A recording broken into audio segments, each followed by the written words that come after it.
what these principalities do is to do three things, like I've shown you in Ephesians chapter 2, to do power, to bring darkness, and to bring rulership. Even the Lord, when he was going to make, the Spirit of the Lord first went into the sea. The Spirit of the Lord first went into the waters. And after he went to the waters, he went to the depth of the waters. And the Spirit went into the deep.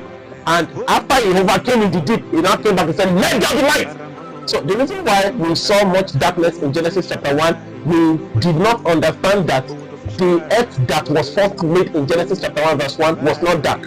It was not chaotic. Something happened, we don't know what happened, but we knew that a prince, a principality, a government, a kingdom was ruling over this earth that made what God had created to feel as though it wasn't powerful any longer, and the earth that God had made that was beautiful suddenly it became dark and chaotic. And when God saw the darkness and chaos, he said, the only way I'm going to bring light is to go to where the story started from.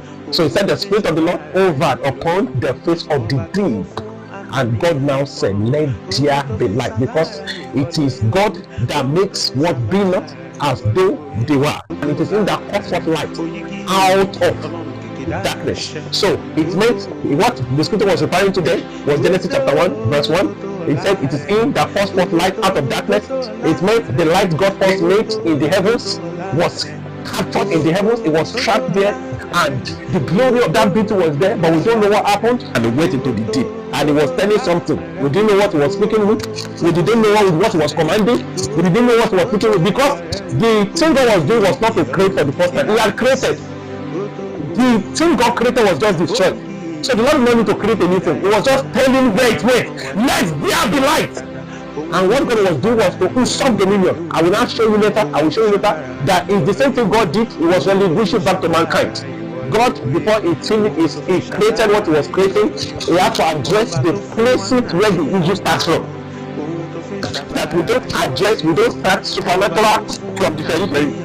There is going to be the avalanche of the supernatural finding expression to our life, especially the creative power of the supernatural. When I'm talking about creative, it's not just invention. I'm talking about the creation of our destiny, of our dominion, of our life, of everything God has proposed for us, because what these principalities do is to do three things, like I've shown you in Ephesians chapter 2, to do power, to bring darkness, and to bring rulership. That upon the surface of the earth and upon the family, upon the individual life, that if they are going to ever want to find expression in the place, their oppression is to bring power, is to bring darkness, and to bring rulership.